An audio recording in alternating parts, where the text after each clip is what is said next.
Welcome, everybody, to another episode of Real Estate Mogul MD. For your reminding all of you, my name is Bob Bosick. I'm a retired C-suite executive, and I have the privilege of speaking with high-income earners and investors. We're here today to share the real-world journeys along with the to-dos and, more importantly, the not-to-dos. I'm excited today to have Dr. Kashif Piracha join us.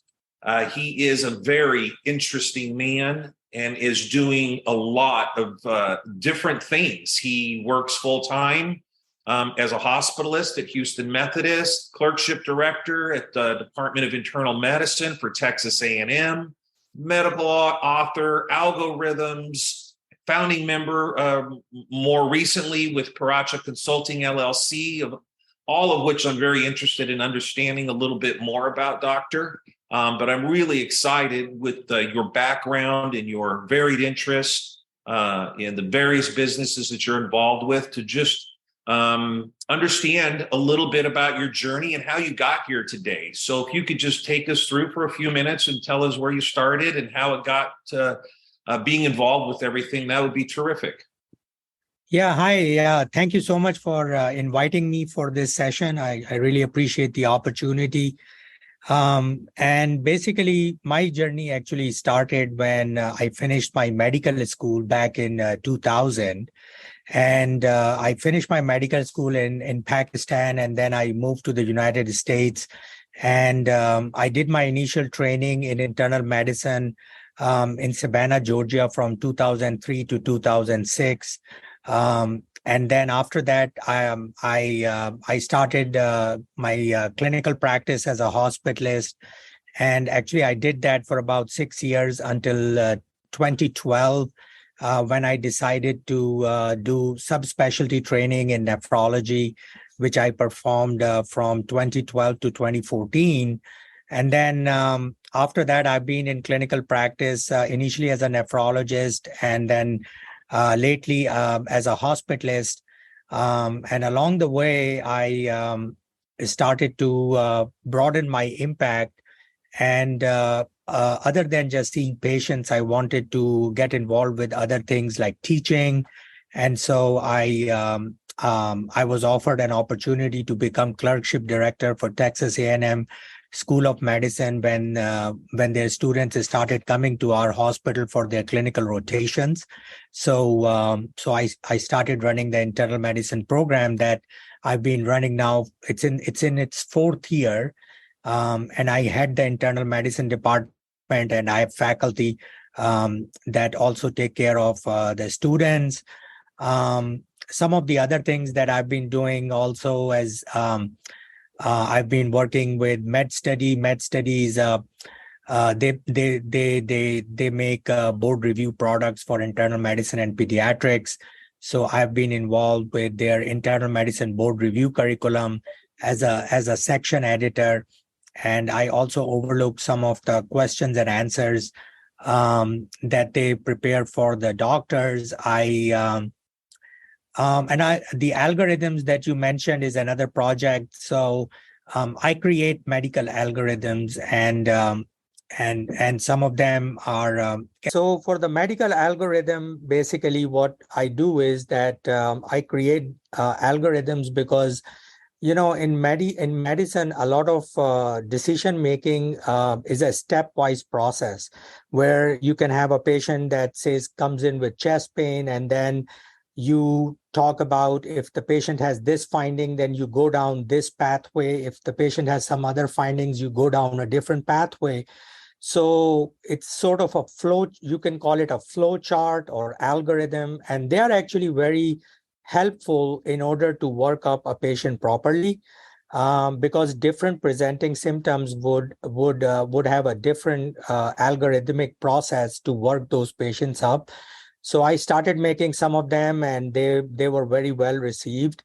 So I'm in the process of continuing to make them. I made 10, and they were initially published last year, and I've just submitted a draft for an additional 10, and hopefully we will continue to keep doing that process. And lastly, Piracha Consulting LLC is basically just a platform from where I do some of these activities where I work to create different educational products, and also do some medical writing. So it's basically just having a different avenue where I can contribute to the medical profession in other ways than simply seeing patients and teaching students, because I always felt that we need to make an impact in a multidimensional way in order to improve the health of our population. And it's not just it's just not enough to just treat the patient. It's also important that you need to spread awareness and educate people about how to prevent the disease and how to live a healthy life. And that's why I'm trying to do it on multiple different fronts. It's very interesting you bring that up. One of the things that's been fascinating to me when I think about medicine, my stepfather was a medical doctor, so I've grown up and been around medical doctors my whole life. But one of the things that's been stunning to me is what I call a very slow pace to integrate a digital footprint on a patient. So said differently, I can't believe in today's day and age that if I evidence symptoms and came in front of you, there's not, with all the technology that we have today, something that I can hand to you which almost gives you my digital medical records. You have a whole history of what's going on, and I'm in possession of it. It's on my iPhone. I can push it. You then are up to speed in real time. You can see the medicines I've been taking. And it just seems like medicine has been very slow and a little archaic in moving in that direction and taking advantage of technology and the opportunities there. Right. I mean, that's exactly right. And then there are multiple ways to do it. You know, one of the ways it can be done is by having a universal electronic medical record. Like everybody uses the same electronic medical record, like all hospitals. Now it's much simpler for me to say it than for it to happen, because obviously there are many players in the area. So it's not that easy, but you know, one of the ways is that you can have some sort of a universal electronic medical record that every patient, all their admission, all their history, all their procedures, everything is on the same medical record, and anybody can get credentialed and access the medical record. And so that's one way of doing it. The other way of doing it is to have different EMRs, but then limiting the number, because right now there are so many that nobody has a username and password for all of them. But maybe cutting down the number of EMRs to like single digit or something, that every doctor can have a username and password, so then they can log in and see their patient's medical records. And so it's not going to be an easy process, but I can definitely understand the frustration, because a lot of times, and that's especially true for internal medicine, which I practice, because our patients are usually, most of my patients are elderly and they have multiple medical problems. They've had multiple hospitalizations. And therefore, it's very important for me to know what has happened before. And a lot of times I struggle to find that information, which is very frustrating. Yeah, I was thinking about the universal system that you're describing. Of course, the first thing that comes to mind is the possibility of it being hacked into if it's one repository. And so I thought I was being clever by going, well, what if each individual could download their electronic medical records onto their phone or whatever, and then they are alone holding it, and then they can provide it. But yeah, it's an interesting discussion, and I think there's a lot to do there. Let me shift gears and kind of go back in time for a second. Why was becoming a doctor important to you when you were in Pakistan? At what age did you know you wanted to do that?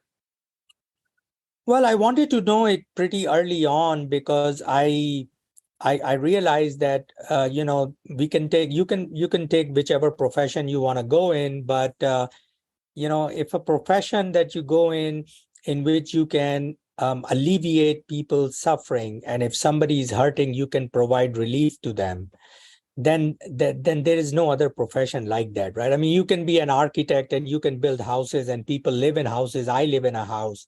So there is a lot of value to people who build houses because you provide a roof over people's head. Right. We need engineers to make the different machines and the equipment that we need, like dishwashers and all that. So there is value in every single profession, but there is no profession which touches somebody at an individual and personal level as deeply as medicine. Because remember, no matter how much money you have, and you can have fancy cars, you can have a fancy house on the beach and stuff, if you have a terrible headache, you're not enjoying a single cent of all of your money. You can't find relief, and everything to you is actually useless. All you want to get rid of is that bad headache. Yep. So remember that when you have health, you can enjoy everything in your life. And if you don't have health, no matter how much money you have, it's all useless. So I just wanted to choose something that can affect people at a personal and individual level. And I thought medicine was the best way to do it. And I think you're continuing to do that and branching along that way and changing people's lives through education also. I mean, there's a personal experience that happens for people when they are being educated, and it just changes people's lives fundamentally in a lot of ways. So your mission has been to have a positive impact on people personally, and it does, as you said, get any more personal than that. What was your biggest challenge coming from Pakistan into the Savannah market, coming from a different culture, a different educational system? And what were the positives and the challenges, the strengths and the challenges going to medical school in Pakistan and then, beginning your practice here? Yeah, exactly, because it's so different, right? With Pakistan being a developing country, our resources and the way healthcare is practiced is extremely different. So obviously, first, getting used to the pace of things here. In US, everything is very fast paced, and you really have to hit the ground running. The pace of the practice of medicine in Pakistan is much slower. I mean, it's getting better, but obviously still, and we don't have the kind of equipment and resources and facilities that we have here in the US. So it's a big learning curve for anybody coming from there to get used to the massive infrastructure we have here in the US and the very specialized way in which healthcare is delivered. So the biggest challenge obviously was to just sort of get used to how things are done here. And you don't really have much time because you want to get up to speed and running as soon as possible. So I really had to accelerate my learning very quickly when I got here, because I had to be able to come up and practice at least as efficiently as everybody else that was practicing around me. So it required a little bit of acceleration in my learning process. So that was the challenge. I mean, but then the beauty of it is that in Pakistan, a lot of times, even though a patient with a particular sickness, that you need to get a particular kind of test to go down the algorithm. Like we were talking about the algorithm. And if the algorithm says that the next step is an MRI scan, and in Pakistan, you can't get that MRI done, then you're sort of stuck because you can't go down the algorithm to the next step because you've reached a point where you need to get something done, and either you don't have the resources or that test is not available. So a lot of time it leaves the physicians with a sort of emptiness, and your fulfillment does not really, you don't achieve fulfillment because you feel like that you have to compromise and make some compromises because really the test that you wanted to get done is not available. So the most enjoyable thing in the US is that we can get almost anything that's that's medically required. And so a lot of times I don't have to make any compromises. I can make the decisions that I need to make because I have resources that I can utilize. So I think that in a way has been the most beneficial aspect of it. So the way I was thinking about it was here in the US, you get a validation. There's more opportunities and tests available to you as a physician to get validation of a hypothesis or a theory that you're having that may be going on. But I think also what may be lost that maybe you, when you don't have that, is more of an intuitive sense and thinking outside the box, as opposed to here, we do this, then the next step is this, and the next this, and they all validate this, then we move forward because we don't want to get sued. Where, I almost liken it to a field doctor in war, right? I mean, they've got to go, they got to do stuff, and they don't always have everything available to them, and they have to improvise sometimes. So I would think that maybe that's how I see it, that those skill sets would be more naturally instinctive for you, not having those resources initially to do all the things. But of course, the satisfaction of having them available to you has to be tremendous. Yeah, I mean, obviously, if you don't have things that you need, then you have to think on your toes. But remember that even in the US, like if you have a code blue and somebody stops breathing or heart stops beating, there's no time to run a lot of tests. So the other good thing about the US is that in those conditions where a rapid response is required, we have some pretty validated protocols that are in place where you have you again have an algorithm that if somebody stops breathing or their heart stops beating, you start with this medication, and then if that doesn't work, you do this. So having specific protocols in place also helps out. It standardizes the way the care is delivered, and it also makes sure that you are sticking to the evidence-based requirements and that have been validated over the time that have worked for a majority of patients. So it does reduce some of the guesswork and variation in which things get done, which actually I think is much helpful when you are looking at people in a sort of broad population-based setting. Yeah. So you've done so much in your career. You've done so many, any one of these things, someone would be proud of if that was their achievement. What is your opinion? What do you value as your greatest achievement? And what have you learned from that experience of all the things that I've described that you do? Yeah, I mean, they're all very near and dear to my heart.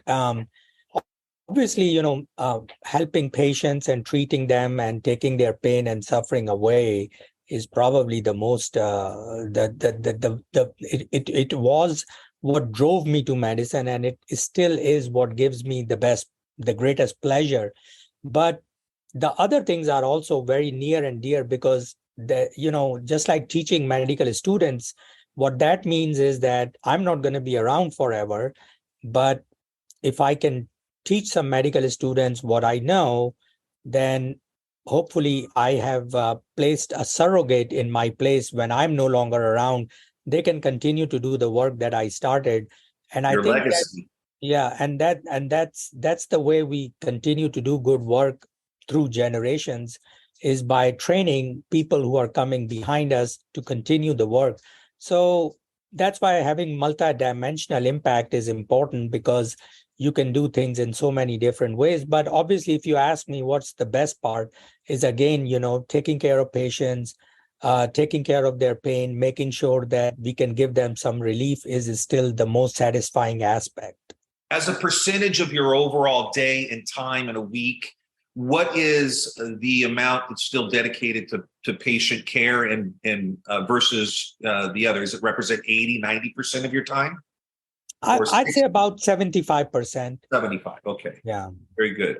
So with all these, years you've invested in your specific skill sets and knowledge and the things that you've ventured out, in the field of medicine, it doesn't leave much time anymore for you to invest in other financial opportunities or future things? How do you, what are some of the ways that you take control of managing all of that? Because I'll tell you this, the way our business branched happened to be through a physicians who they know that they want to generate some passive income, or they want to have a real estate portfolio. And the one thing that we always heard was, I don't have any time to do this. And it's not just for physicians. Anybody, we get asked all the time, how do you do this? When they find out you're involved in real estate, how can I do it? Well, you probably have to invest 60 hours a day for X number of years. And it's really about relationships and developing,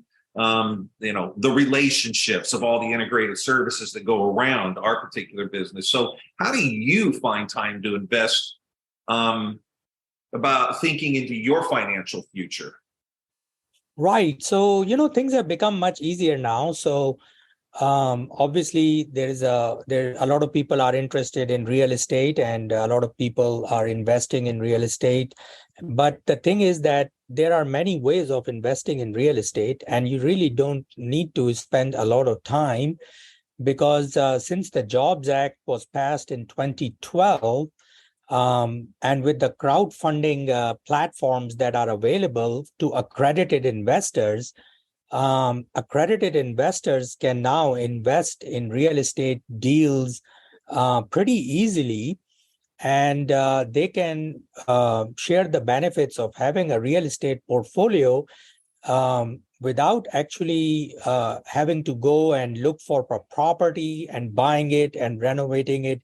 In fact, what happens is that there is a lot of publicity that's given to all the TV shows where, they're flipping houses and all of that. And people think that that's really the only way of actually owning real estate, is if you personally go and you purchase a property and you refurbish it, and then you sell it to have profit and stuff. But that's not really the only way.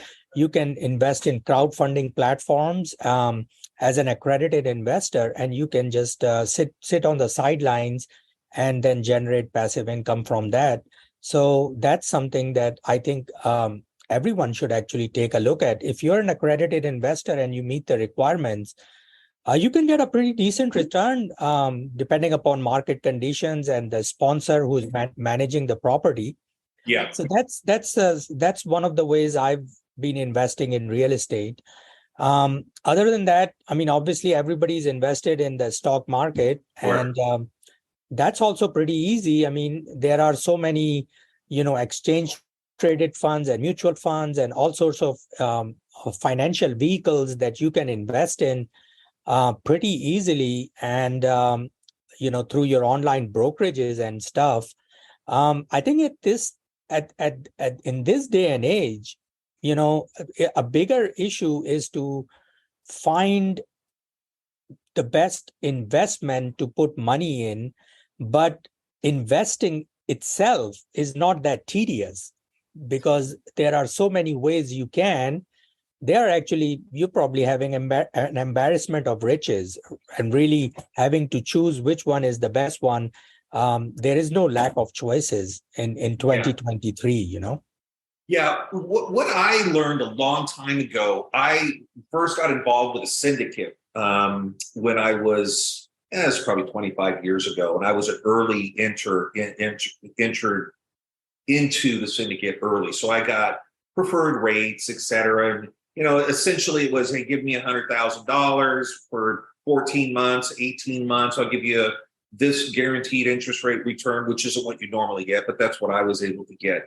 But what I really always wanted was, how do I step into the shoes of the syndicate? I want the wealth creation. I like the return on my money, sure, and it's preferred relative to other places I could get it, but I always wanted to create the wealth for myself, so that at the end of the day, when those properties are paid off, I'm in control of them. That's my net equity. Those are my passive income dollars. And I've heard from others that they actually got frustrated with the management of syndicates or hedge funds and things of that nature. And that was a variable that that I just struggled with over time. Maybe I'm a control freak. I'm not sure. Probably a little bit.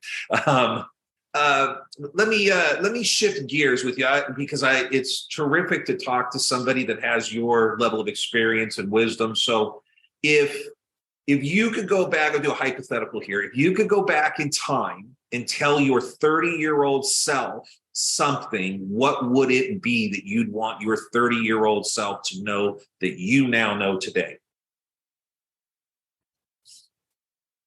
Yeah, I'd probably tell my 30-year-old self to be more aware of what the opportunities are out there.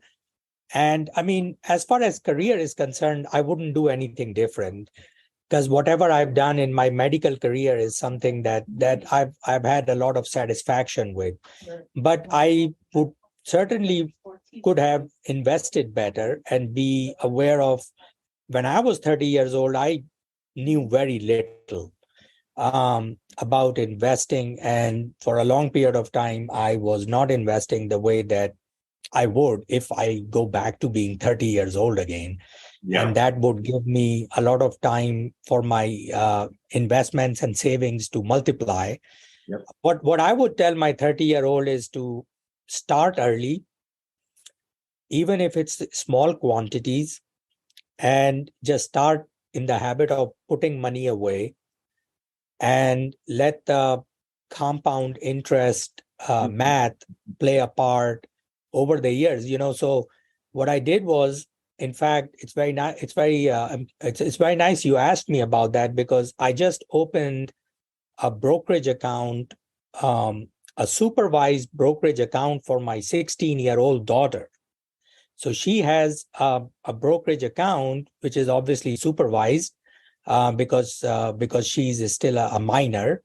But she is putting away some money every month. I told her, even if you put away $50 every 2 months or every month or whatever, the amount is irrelevant. The habit of putting money away is what's important.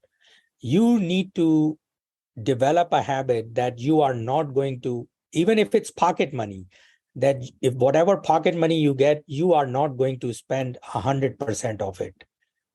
Some of that has to be put away, and this habit has to be developed early on. And so I'm very happy that she's following my advice, and that's my advice for everyone. Don't worry about the amount. Just get in the habit of putting a percentage of money that you have at your disposal early on, and that one habit will probably pay you many more riches than anything else. It's the discipline and the practice. What you remind me of is, again, my father, who was a doctor. I can remember in first grade him opening a newspaper and showing me the stocks in the index and for the day, what had happened, was it plus or minus, and it was $5 a week. But he got me to start investing $5 and over time. But it was, and you would be surprised, a first grader coming home from school, grabbing the newspaper to see what happened with the stock. And it's just getting your mind to open up, taking the blinders off is really what I'm hearing from you for your 30-year-old self. Take off the blinders. We're so focused on, just getting started in our career and driving and getting and being the best we can. But there's other options and opportunities that are out there. And someone like yourself understands that better than most with all that you do. Yeah. And one of the things that I've actually done was that I've been very interested in options trading too. Yes. So at some point I was, I did so much options trading, and I was talking to people about it, that somebody actually convinced me to write a book and create a course on options trading. Really? Actually, I have a course on options trading, and I also wrote a book on options trading that's actually on Amazon. And it's pretty basic information, but I think options trading is another thing that people can really look at. I mean, it has its own risks and benefits, but yes, it does, and you better be smart like you. Yeah, but the thing I like about options trading is that the strategies that you can use can be from very safe to very risky. Yes. So it gives you the opportunity to take as many risks as you want to do. So not everybody has to take a lot of risk. Some people can play it pretty safe. So you see the timeline horizon is the biggest thing as to risk. Exactly. And in timeline horizon, an options trade can be 1 day and it could or be a year 2 years. Yeah. So there is it has a lot of flavor, and different people can do whatever their risk tolerance is. And I felt like if you do options trading, you feel like more in control because you're the one who's making the decisions, versus if you're investing in a mutual fund or an exchange traded fund, then you're actually giving up control to the fund manager. And that goes back to our other conversation a minute ago about syndicates, which is why I got away from that and I wanted to be in control as opposed to a manager. Yes, yeah, exactly. Tell me, if you could, who is someone that the listeners may not know, but they should know? They should be, there's wisdom in this person, this author, this speaker, that they have, that they're wise, right? Someone that you value. Is there someone out there that they may not know that they should? Yeah. I mean, I've lately been following this creator, and his name is Dan Koe. Dan Koe, last name Koe, and he has a YouTube channel. He's a writer. He's on Twitter, and he's got a lot of digital footprint. And some of the things that the way he approaches, even mundane objects. And what I feel is that he gives some pretty good advice about how can you extract the maximum value out of the 24 hours of the day. Because the thing is that, in this day and age, in 2023, we live in an attention economy. And what that means is that this term was coined by Mark Manson in one of his articles I read, and he mentioned that attention economy is because there is so much information and so much you have videos, podcasts, print media, electronic media. There is we are being bombarded with a whole source of information, whether it's educational or entertainment. There is a lot of it is available. And so ultimately, we have to decide which thing we are giving our attention to. So what we need to do, we all need to be smart about, there are only 24 hours in the day, and obviously you need to take time to sleep and refresh yourself. So you need to find things to do with your time which give you the most value. And Dan is somebody who has a lot of good material out there on YouTube and other platforms. And I feel like after listening to him, it helps me in a way that I can strategize and prioritize the things that I want to do with my time so I can have the best value out of it. So what do you do for pleasure when it's not engaging in the activities that we've outlined already of areas of interest to you? When do you just shut it down and just, have moments, and what does that look like for you? Yeah, so I love walking. So I go on a 1 hour walk every day. Good. And I walk outside. I don't go to the gym and stuff because walking in nature is something that really refreshes me. Yep. So I go outside and I walk under the trees, and I just soak the nature and the fresh air and the beauty of nature. And I'm a big James Bond fan, so I watch James Bond movies. I watched all of them many times. I look at the fora where James Bond related news and views and commentaries are discussed. I read. I've read all of Ian Fleming's books on James Bond. I also like Agatha Christie, Nice. one of the British crime writer, one of the best ones of the 20th century. I read her books, and I read the TV adaptation, and those are some of the things that. And I obviously like to spend time, spending time with family. I love hiking. I've hiked in more than 10 national parks. Wow. Because I love spending time in the outdoors. So those are some of the things that I really enjoy doing when I'm not working on work on or anything related to that.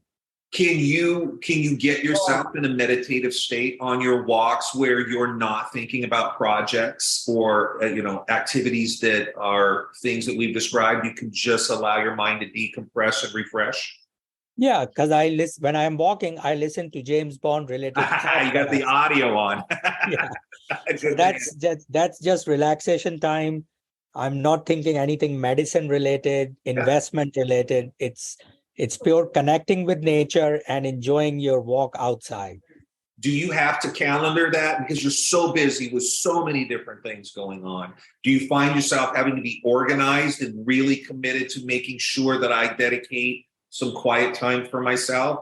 So yes, you have to. If you don't, it could be a month later, and all of a sudden you realize, holy schmoly, right? I don't compromise on that because you have to, because you're just so busy. If you don't make time for it yourself, you'll never have time for it, because there are so many things in this day and age that you can do that, even if you have 48 hours in a day, that's not going to be enough to do constructive things, because there's always so much to do. But if you don't take time to recharge yourself and relax, then you're not going to be able to work productively. Your productivity will go down. So you have to take that time out to make sure whatever else you are doing stays productive. Well, I could sit here and talk to you for hours. You are fascinating. Your varied interests I find fascinating.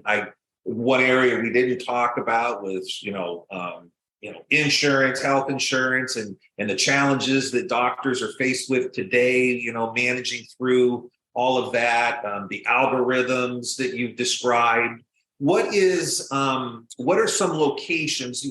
This is consumption generally for physicians. So when other physicians hear or see this, where's a way that they could plug into you? Is there any social media location for you that they can talk to you or connect with you if they wanted to create a relationship? Yeah, definitely. I mean, I'm very active on LinkedIn, and I'm very active on Twitter.